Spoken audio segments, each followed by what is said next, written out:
Welcome everyone to the house of Ruth and Junia. We're in the backyard right now, which is not where we usually hold our classes, but this is kind of a makeup class because I did not remember to record last week when we had the group. And so Yeti and I thought it would probably be good if I at least did kind of a summary of what we covered last week. And it may not be a full hour. We will give it a summary. We don't have the advantage of having all of our group members here who are very good in commenting and asking questions. But we do have Yeti here, and we will use her input at a couple of places in this time. As you probably know, we're on the book of Leviticus, and there were two handouts that were given the group. One that is titled Leviticus, and it was material from the Britannica Encyclopedia Online, followed by some other sources, including Jewish and evangelical sources. And then my usual outline, resource handout number 10 on Leviticus, which we will touch on this time, but next week we'll do more details from this handout. If you are watching and you would like to have the handouts, contact us and I can send them by email. Otherwise, that's what we're referring to. We give people reading sources so that if we don't cover everything, we have at least some information in your hands. Now, Leviticus is a book that I previously thought was very boring. I thought it was boring because it just seemed to be a bunch of rules and laws, and that it is. But to understand those rules and laws and their purpose and what the thinking was behind them is very important, because even though we don't follow all those rules, and even today's Jews do not follow all of those different rules, there is a history there, and there is a theology behind it that still influences us even today in our Mass. So we'll talk about that.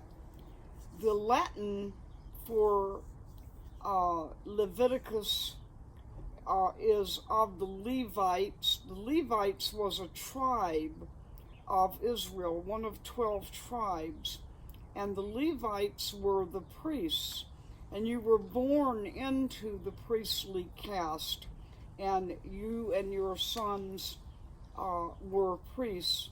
In the Hebrew, the word is the way, and it was basically a manual for priests. So that's why it appears so very technical and detailed, extremely detailed. And in Hebrew, it's also known as the vayikra, after the first word of the text, which reads, and he called. And he called. And so, even though it seems to be a huge collection of rules, as we talked about in our group, probably the laws and rules, which seem so numerous here, are really nothing compared to modern day rules and laws, which are much more developed. But it is still very valued in the Jewish tradition. And in the old days, they said that it was Leviticus that the children would study first, because they say, let the pure ones come and involve themselves in the pure. And I will consider it as if they brought a sacrifice before me. This was God speaking in the Midrash of the Jews. So this comes on the heels of Exodus, where people had built a tabernacle, which was a portable place, a home for God while they were in the desert. And Leviticus opens with the laws of the sacrifices that they were making. We know that the Jews do not perform the sacrifices as they did in that time. That's one of the things that has changed big time from beginning. And these were regulations attributed to Yahweh, who spoke to Moses from the tent of meeting, and they began with the rules of offering for laymen. And the narrative gets interrupted. Well, actually, it's not a narrative. It's mostly the laws. There are two places that there's a little bit of narrative, and it's interesting that the Britannica says the narrative portions are brief, connective, or introductory devices to give an ostensibly narrative framework for the detailed list of precepts. Well, I think that the Britannica scholars didn't quite get that right. We will begin to see what the scholar Robert Alter does with those two little narrative passages next week. But we should say that this is a priestly manual for the rituals, and it is not separated from the ethical emphasis and the spiritual fervor of ancient Israel. And surprisingly, in Leviticus is the first mention of the so-called law of love. You shall love your neighbor as yourself. And it should be noted that the rituals are not just dry, mechanical rituals. They are considered a way of offering yourself to God. There's an inward state in offering yourself to obey and to fulfill humanitarian and compassionate ethics. So it's not a dry bones book as we Christians look upon it with lack of familiarity and don't understand that in obeying, this is a moment in which you are offering yourself to God in every one of their laws. That was the purpose, a way of offering yourself to God. And I think that perhaps Christians have not understood that about the law. They love the law.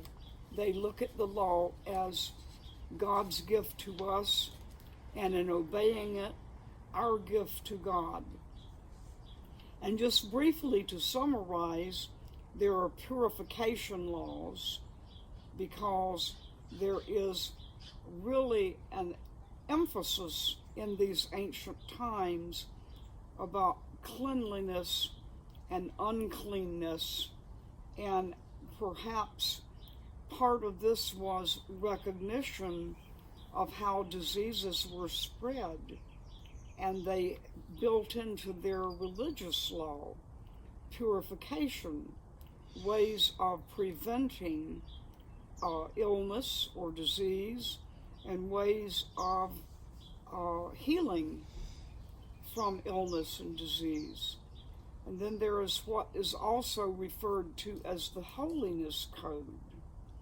And this is laws where we understand that there is a separateness, there is a divide. To be holy as God is holy, we carry out his laws. We avoid the polluting practices of the neighboring peoples. This was part of Israel coming to define itself, to develop its identity. And we need to understand that this was a core development for who they were as a people. They had injunctions about proper slaughtering of animals for meat, and they had precepts against outlawed sexual relations and injunctions against defiling the Holy Land, including the law of love and kindness to resident aliens. And there were some seemingly surprising injunctions here, but these were created to help differentiate them from the people around them. There were warnings about witchcraft. There was an injunction against sacrificing children, because this was commonly done in the cultures around. Remember Abraham and Isaac. He thought he was supposed to sacrifice his son, and God simply wanted him to be willing to be obedient, and God stopped him from sacrificing his son. So then, in preserving the holiness of the priests and the sacrifices, only unblemished animals could be used. And among priests, you could not have any skin disease or any deformity and still go into the Holy of Holies to offer a sacrifice. And there were beginning of celebrations of the Israelites. They had rules for observing the Sabbath, and they had rules for a 50-year jubilee, where the land was not supposed to be farmed, and that people could be forgiven their debts, and people could be freed from their slavery. So this was a very important part of their development. They provided for, in the final chapter of Leviticus, a commutation of vows and tithes, where you could be released from your vows or your offerings. And some commentators think that this vow originally was for human sacrifice, but they developed past that. And so this is very important in their holiness, cleanliness, purity, separateness, because God is holy, and God is so holy that we cannot contaminate what is to be God's. And that was the core value out of Leviticus. Now, in the first handout I mentioned, there's a Jewish portion that is reproduced where it lists the different sacrifices and what they could include and what they were for. And all of that is very interesting. And the major holidays were then developed in this book. So the Videographer, meaning and he called, God calls Moses from the tent of meeting and communicates to him these laws that would be lived. In the back of this first handout, there is a article that I took off the internet by a minister in the Prison Fellowship, which is a U.S. organization where they provide help to people in prison. And they're evangelical based, and it is an interesting article to read because you can see some of the ideas that Christians have imposed on the Jewish law, which are not always an accurate depiction of what the intent of the laws was. And they mention, very true, the book speaks about holiness of God more than any other book in the Bible. Holiness is mentioned 152 times in this short book, and one verse captures the story in Leviticus 19:2. I am the Lord your God. I am holy, so you must be holy. So then they compare this book and think that it reflects some of the Christian theology, that the symbolism was about Jesus Christ. I think that the first place to start is how the Jews themselves interpret it, and then we may take a look at what would a reasonable, cautious application in Christian thought be. And we will cover some of that next week, because I do believe that in the Christian tradition there is a paradigm shift from the idea of law, but remembering that law was a gift between God and man, and that in obeying the law, it was loving God and being in relationship with Him that was most important. I think that's what we lost as Christians in our understanding of what the law was to these people. So I'm going to spend a little time talking about the second handout, some of the material there, because it is so dense, so much, that we will not even be able to cover it in an hour next time. For those of you who don't know what we normally do, we're reading a Jewish translation of the Hebrew books, and we're also relying on scholar Robert Alter, who was at the University of Berkeley, California at Berkeley, and a world-renowned scholar in Hebrew text, and his translations and commentary are the best that can be found as far as I'm concerned. But we also use the Jewish, the JPS commentary, which is also very helpful, so that we can see the literature from the standpoint of the Jews, how they have interpreted and translated. And then finally, each week, we look at some Christian sources and how Christians may have, in some cases, a different take on the books. But getting back to Robert Alter, he frames this book and its meaning in a way that was very useful to me. It is the shortest of the 5 books in the Torah, and it's in the middle. And its story falls between the completion of the tabernacle after the Sinai Epiphany in Exodus, and then the wilderness wanderings in Numbers.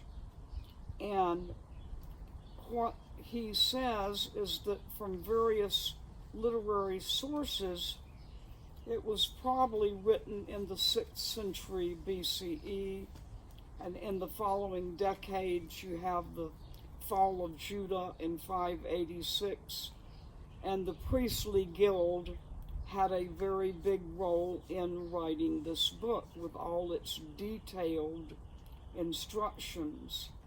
And the tabernacle and a sacred space were a way of reinstating the temple that had been destroyed.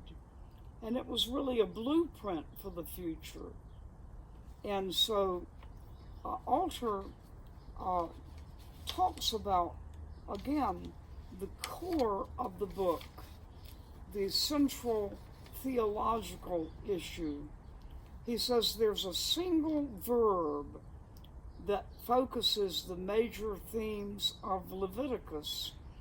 In Hebrew, hevdi, and I'm not sure I'm pronouncing it right, but the word is divide.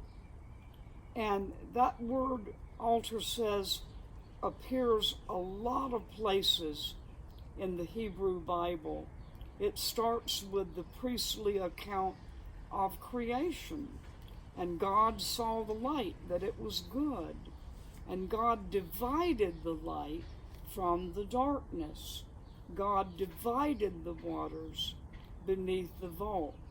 And before the world came into being, there was a chaotic mix of elements, which Alter translates as welter and waste. And there's this process of division and insulation, separation, that is repeated in ritual, in sexual, in dietary laws in Leviticus. And after the catalog of forbidden relationships, it reads, I am the Lord your God who set you apart from all the peoples. And you shall set apart the clean from the unclean. And you shall be holy to me, for I, the Lord, am holy. That's in Leviticus 20, 24 through 26. So the key Hebrew word is set apart, and the separation and division between the Creator and the created world is a basic concept for monotheism. It's very different from the worldview of the preceding polytheisms, where a king would mediate between human and divine. You had gods having children with humans, half human, half God. You had a person on earth that could make the rules, where in this case the dividing and setting apart really underlies the rules about the tabernacle and is the material point in which God and the world are linked. And in that Holy of Holies, it can only be entered by the high priest on the Day of Atonement. And there's all this anxious concern about contamination from bodily fluids or discharges or deformity of the skin or body from disease or mildew or flaws in fabrics or utensils or buildings, anything that would be perceived as violating ritual or moral prohibitions.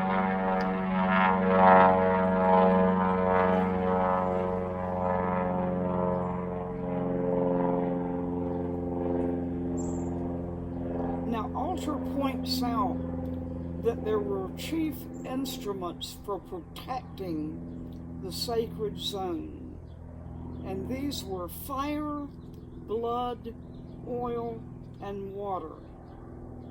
Divine fire may leap forth to protect the holy from contamination. Fire is linked with the divine. Blood is the very life of a living animal, and so it cannot be consumed. And that is why they have their laws about how animals must be sacrificed or how they must be killed to be eaten. But blood had a purgative value too. It could be used to purge fear of harm. Remember that in the story of the exile, that the Israelites were to sacrifice an animal and smear it on their doorposts. as a way of letting the angel of death know to pass over their homes when the Egyptian babies were dying. So blood is a very important item in the protection from the laws. Oil was considered everyday usable substance and the substance of dedication. It was an agricultural product, and it set itself apart from water. We know that you cannot mix oil and water, and it was used to dedicate priests that they were blessed with oil, and we continue that tradition to this day. And then water is universal and purifying, and it recalls the primordial realm where in creation the dry land and the water had to be separated and come into existence. So we should note that even though we don't follow even the most orthodox tradition in Judaism, does not follow all these rules and laws, though they have preserved many of them. In other traditions in Judaism, there's been a lot of modification and understanding of what their purpose was, to be a meeting point between man and God. God loved us enough to give us a rule so that we don't harm ourselves or others, and we meet God by loving obedience to that law. But in the Mass, we see we still carry out this kind of setting apart or division or concern about contamination. We know, for example, that before the offers servers at the Mass touch the elements for the Mass, that they ceremoniously wash their hands. And we know that after the Mass, the one of the people at the altar will drink the remaining wine. Then they will rinse the chalice and drink the water. And we're told by those who are charged with cleaning the altar cloths that they soak the cloths in water to remove any sacramental wine from them before washing them. And then that water in which the element of the wine has been removed is then poured out on the ground. It's not put down a drain in a house. And in the old days, and still in some places in the Roman Catholic Church, the concern about contamination and separation was very strong. And in that situation, if you happen to drop a piece of host, you were in big trouble if you were a priest. And Jetty, I would like you to come tell what happened at your first communion back in the days when the rules about contamination were so strong in the Roman Church. Well, I have a short thing to say about this. That is that, 6.5 years old doing my first communion, and in those days we had to put our hands under an altar cloth when you go before the altar. And so the priest was giving me the host, and it dropped out of my mouth, so I took it with my hands, and the priest smacked me in the face. So I never get that as a child, what was doing to me, smacking in my face because I touched the host. But now I know better. But you see how important it is to understand the Old Testament in all the rules that they had, and we need to understand how important it is for us now as of today in our masses, and how we educate our people in this, because it's all about the grace and the love and the understanding and the elements that we represent as priests and offer to our people in the church. So thank you so think much. about all that. Thank you so much. And we remain concerned to treat the elements with respect and not contaminate and not drop or lose whatever, but it is not with the punishing attitude that once was held in the church. But this gives us some understanding of where the ritual rules, even in our Mass, came from. They are in an inheritance from Leviticus, even though we don't think about all those rules that much. The concept of being set apart and being divided is still very apparent in our Mass today. So I think with that, I'm going to stop. Join us by Zoom next Wednesday. We will continue on about Leviticus and cover we'll cover those two little narratives that I think are the core for the theology of the book of Leviticus.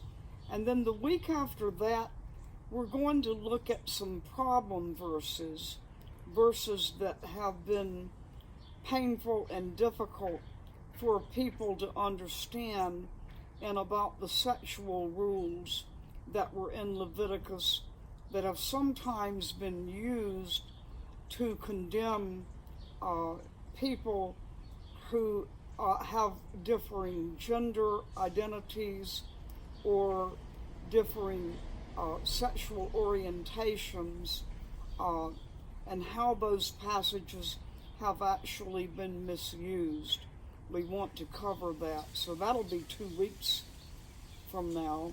But this coming Wednesday, we'll look again at the structure of the book and those 2 little narratives that we have that tell us the underlying theology of the book. I think to understand how the rules were and how they functioned at the time they were governing the Israelites is important before we lay too much weight on them in terms of our modern conceptualizations. There's still a core that is important here. I think the Jews got it right when it comes to obeying, that obeying is an act between God, who gives us a precept to follow for our own good and for the good of our community. And we, in love, it's an act of worship to obey that precept. And I will stop with that. May the Lord bless you and keep you and cause his face to shine upon you and give you peace. I hope this is an adequate recap of what I didn't record last week. Bye-bye. Love you all.